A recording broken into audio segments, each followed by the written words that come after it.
رسولهم. فلا يتكلم أحد بموت رسول الله إلا ضربته. جئتك أؤمن بالله وبرسوله وبما شئت به فقد أعذرت إليكم وأعذرتموني.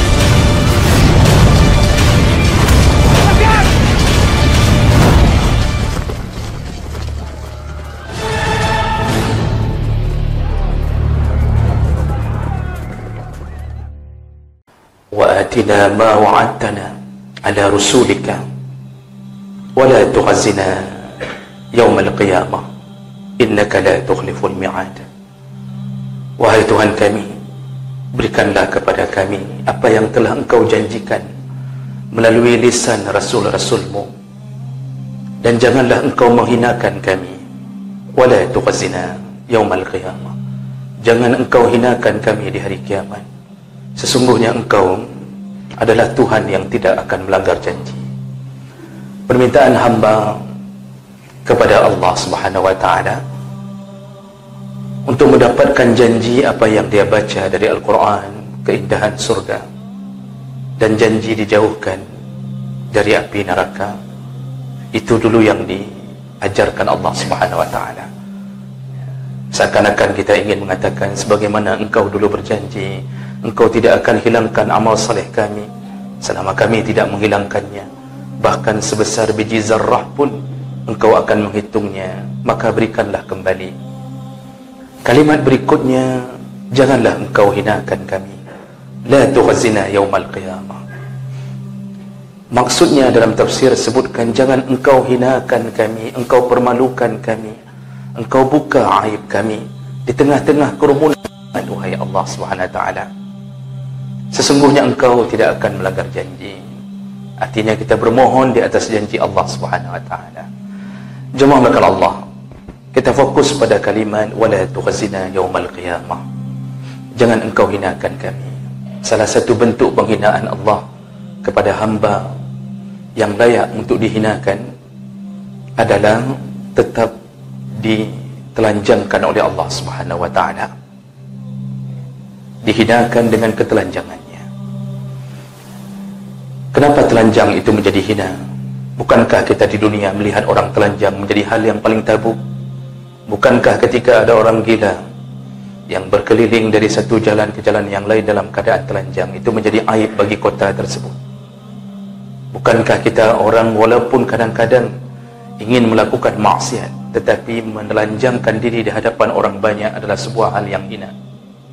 Jemaah maka Allah, dan kita perlu tahu bahawa semua kita di awal dibangkitkan semua ditelanjangkan Allah, semuanya.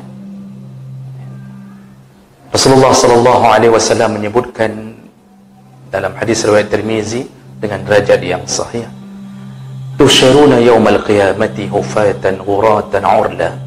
Engkau nanti dikumpulkan oleh Allah di hari kiamat. Artinya dibangkitkan sekaligus bersamaan, dikumpulkan dalam keadaan tidak memakai sandal. Engkau dalam keadaan telanjang. Kama khuliqu, sebagaimana engkau pertama sekali. Ketika kita telanjang tidak berkhitan, begitulah Allah lahirkan kembali setelah melalui hari-hari di alam barzakh, persis seperti bayi. Dan tentu menimbulkan pertanyaan, dan Aisyah bertanya dalam hadis riwayat yang lain, Aisyah bertanya, apakah itu tidak mengganggu pemandangan ya Rasulullah? Apakah laki-laki tidak melihat yang perempuan tidak melihat laki-laki? Apa jawaban Nabi sallallahu alaihi wasallam? Al-amru yawma idzin ashaddu min ayyuhimmahum zak. Aisyah, hari itu kengerian di padang mahsyar, kengerian tentang ancaman-ancaman di padang mahsyar membuat engkau tidak mampu melirik ke sampingmu. Jadi walaupun telanjang, tidak lagi menjadi sebuah pemandangan yang ingin dipandang. Lalu Rasulullah berkata, kita sambung hadis yang tadi, Rasulullah kemudian berkata, awwalu ma yuksa bihi yaumal qiyamah, Dan orang yang pertama sekali diberi pakaian oleh Allah di hari kiamat yaitu Nabi Allah Ibrahim alaihissalam. Yaitu Nabi Ibrahim alaihissalam. Dalam tafsir Al-Qurtubi, Tabari, dan hampir semua tafsir dalam kitab Faidul Qadir, kenapa Nabi Ibrahim bahkan mendahului dari Nabi Muhammad sallallahu alaihi wasallam? Kenapa Nabi Allah Ibrahim yang dibeli pakaian pertama sekali? Ahli tafsir mengatakan karena dulu Ibrahim demi mempertahankan agama Allah, dia dibakar oleh orang-orang kafir, dan sebelum dibakar pakaiannya dilepaskan sebelum dicampak ke dalam api. Nabi Allah Ibrahim dipermalukan di tengah khalayak umatnya, di tengah khalayak ramai, sebelum dicampakkan ke dalam api. Maka beliaulah orang yang pertama yang dipakaikan kembali pakaiannya sebelum semua mata memandang. Lalu berlanjutlah ke cucunya dan semua para nabi, lalu kepada umat-umat berikutnya. Dan ternyata di antara kita ada yang dibiarkan Allah terhina, yaitu orang-orang yang ditelanjangkan Allah, dihinakan oleh Allah Subhanahu wa taala. Walaupun mata memang tidak sanggup memandang dan tidak sempat memandang, tapi dia dalam keadaan dihinakan Allah Subhanahu wa taala. Rasulullah sallallahu alaihi wasallam pernah menyebutkan dalam salah satu hadis riwayat Bukhari, akan ada di hari kiamat orang-orang yang berpakaian di dunia dan telanjang di akhirat. Dari Ummu Salamah radhiyallahu anha qalat, istaiqadha Rasulullah sallallahu alaihi wasallam lailatan fazi'an. Pada suatu malam ketika Rasulullah sedang berada di Ummu Salamah, di rumah Ummu Salamah, salah satu daripada isterinya, tiba-tiba Rasulullah terbangun di tengah malam fazi'an, dalam keadaan terkejut. Beliau terkejut. Wa yaqul, lalu beliau berkata, subhanallah, maha suci Allah. Maza anzala Allah min khazain wa ma unzila min al-fitan. Setelah Rasulullah terbangun dalam keadaan terkejut, beliau lalu mengucapkan maha suci Allah.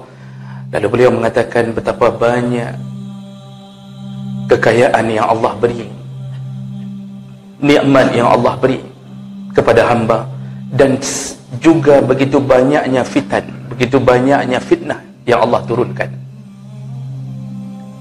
Yang dimaksud di sini adalah di akhir zaman, setelah kenabian Muhammad berlalu, tinggallah umat-umat di akhir zaman, Allah akan bukakan pintu dunia, Allah berikan nikmat di mana-mana, tapi kemudian juga Allah iringi dengan fitnah. Fitnah akhir zaman, fitnah yang kita rasakan hari ini, di mana kebaikan dikalahkan oleh kejahatan, di mana orang jahat disebut sipen, orang yang jahat disebut orang jujur, orang yang jujur disebut orang yang jahat, yang amanah disebut pengkhianat, yang pengkhianat diberi amanah, rakyat dihabisi, pemerintah berfoya-foya. Ini zamannya fitnah. Begitu banyak, kata Rasulullah, Allah turunkan fitnah. Tapi di samping itu juga Allah buka pintu dunia, semua nikmat kita dapatkan. Dan Rasulullah mengatakan, wa man yuqidhu sawahibil hujurat, siapa yang membangunkan isteri-isteri, kata Ummu Salamah, maksudnya adalah azwajahu likayusallin, yaitu siapa yang membangunkan isteri-istrinya untuk melakukan salat tahajud. Lalu Rasulullah menyambung kalimat akhirnya di hadis ini, rubba kasiyatin fid dunya wa 'ariyatin fil akhirah. Sungguh banyak nanti, kata Rasulullah, nanti di hari kiamat sungguh banyak orang-orang yang berpakaian di dunia tapi telanjang di akhirat. Hadis sahih riwayat Bukhari. Nah, jemaah melakukan Allah Subhanahu wa taala, apa maksud Nabi sallallahu alaihi wasallam mengatakan banyak sekali orang yang di dunia berpakaian tapi di akhirat dia telanjang? Dan apa hubungannya dengan salat malam? Dan apa hubungannya dengan para isteri yang dibangunkan oleh Rasulullah untuk salat tahajud? Para ahli ilmi yang lebih faham dari kita, lebih berilmu, Allah berikan mereka kekuatan untuk berfikir. Mereka berijtihad dengan ayat dan dalil-dalil. Salah satunya Ibnu Hajar Al-Asqalani rahimahullah, yang mensyarah Sahih Bukhari, karena hadis ini Sahih Bukhari, Beliau mengatakan ada beberapa makna yang dibawa dengan perkataan Nabi, iaitu telanjang di dunia, berpakaian di dunia, telanjang di akhirat. Yang pertama iaitu mereka yang diberikan kekayaan oleh Allah, artinya dia berpakaian dengan kekayaannya, tapi kemudian dia tidak berhasil mendapatkan pahala dari kekayaannya. Dia diberikan harta yang banyak oleh Allah, dia punya semua fasilitas di rumahnya, dia pergi dengan kenderaan yang mewah, dia sanggup melancong, berjalan, bermusafir dari satu tempat ke tempat yang lain dengan mudahnya. Tetapi kekayaannya tidak bisa membuatnya mendapatkan pakaian, iaitu yang dimaksud adalah pahala. Kaya, tapi tidak pernah mobilnya parkir di depan masjid untuk salat jamaah. Kaya, tetapi tidak pernah dia gunakan hartanya untuk membantu tetangganya yang miskin, atau membantu saudaranya yang layak untuk dibantu. Kaya, tapi tidak pernah memperhatikan kehidupan orang-orang yang dia membutuhkan uluran tangannya. Kekayaannya tidak bisa membuahkan pahala. Maka itu maksud Nabi yang pertama, kata Ibnu Hajar, itu orang-orang yang diberi kekayaan oleh Allah, tapi dia di akhirat seperti orang yang telanjang, tidak ada pahala dari kekayaannya. Maka merugilah dia di saat itu. Ini makna yang pertama. Kemudian makna yang kedua, kata Ibnu Hajar, yaitu orang-orang yang diberi nikmat selain harta, dan itu lambangnya adalah pakaian di dunia. Selain daripada nikmat harta, diberi nikmat sehat. Allah beri waktu luang, Allah beri kuatnya anggota tubuh, tapi Masya Allah, dia tidak pernah mensyukuri nikmat itu. Kalau untuk berlari pagi, dia sanggup keliling Lok Semawe sampai 2 kali. Tapi untuk menuju ke masjid yang 5 meter dari rumahnya, tidak pernah muncul. Tidak pernah dia melakukan amalan-amalan saleh yang dia lakukan dengan anggota tubuhnya. Begitu beratnya dia menyembah Allah Subhanahu wa taala. Maka tadi Nabi mengatakan tentang siapa yang membangunkan para isteri untuk salat tahajud. Seharusnya nikmat ini kita bawa. Salah satu buktinya kesalehan adalah dengan bangun di tengah malam. Di salah satu bukti nyata orang-orang yang mulai mendekat ke Allah adalah dengan membiarkan nikmat Allah beri, disyukurinya, menghadap Allah di tengah malam. Tapi tidak pernah dia lakukan. Dia berpakaian dengan nikmat di dunia, tapi telanjang di akhirat. Tidak pernah tangannya menolong orang, tidak pernah kakinya menuju ke tempat kebaikan, tapi kalau ke tempat maksiat, dialah rajanya. Begitu bersemangatnya kita urusi tentang hal-hal yang mubah, bahkan cenderung pada dosa. Begitu bersemangatnya kita urus klub-klub bola kita, semangatnya kita untuk melakukan permainan-permainan dunia, tapi untuk urusan akhirat kita langsung tidak bersemangat. Berpakaian di dunia dengan nikmat, telanjang di akhirat. Nikmat tidak disyukuri Allah, tidak disyukuri oleh hamba setelah diberikan oleh Allah Subhanahu wa taala. Kemudian yang keempat, yang ketiga, jemaah Allah, adalah zahir dari makna tersebut, yaitu orang-orang yang tidak lengkap pakaiannya di dunia, Allah akan telanjangkan di akhirat, Allah haramkan surga. Dalam hadis Nabi menyebutkan salah satu penghuni neraka, jangankan masuk surga, mencium bau surga pun tidak boleh. Siapakah mereka? Nisa'un kasiyatun 'ariyat, perempuan-perempuan yang berpakaian tapi telanjang. Kenapa Rasulullah hanya menyebutkan perempuan? Karena kebiasaan ini akan terjadi akhir zaman kepada perempuan, tapi bukan bermakna hanya perempuan. Tapi lihatlah hari ini, bukankah di depan mata kita anak gadis kita, anak gadis kaum muslimin, istri-istri kaum muslimin keluar berjalan di tengah jalan dengan pakaian yang ketat, dengan memakai celana jeans. Marahkah suaminya? Tidak. Ketika anak gadis keluar begitu saja, bahkan dibonceng oleh yang bukan mahramnya, marahkah ayahnya? Tidak. Kalau marah seharusnya dia tidak bisa keluar. Kenapa dia bisa keluar? Mana ayah ibunya? Orang-orang yang hari ini telanjang di dunia, nisa'un kasiyat 'ariyat, dia berpakaian tapi telanjang, melekat pakaian pada tubuhnya, mencetak seluruh anggota tubuhnya, maka diharamkan Allah Subhanahu wa taala untuk mencium bau surga. Berpakaian di dunia, telanjang di akhirat. Jemaah maka Allah, ini bukan hanya untuk perempuan. Memang disebutkan perempuan karena kebiasaannya terjadi pada perempuan. Tapi laki-laki pun banyak melakukannya. Lihatlah suasana kita hari ini. Heran, kenapa begitu bangganya orang-orang yang memakai celana pendek. Dia mengendarai sepeda motornya sampai menampakkan sebahagian dari dia keluar. Dan ada satu kebanggaan seakan-akan ada tradisi bahwa ini adalah reman. Jadi sifatnya pemberani. Jadi kalau sudah pakai celana pendek, nampak lutut ke atas, dianggap adalah orang-orang yang gaul, orang-orang yang punya style. Dan itu gaya hidup anak muda kita hari ini. Lihat mereka yang main futsal, lihat mereka yang main volley, lihat mereka bahkan mengambil air galon pun pulang dengan meletakkan galon di hadapannya, memakai celana pendek.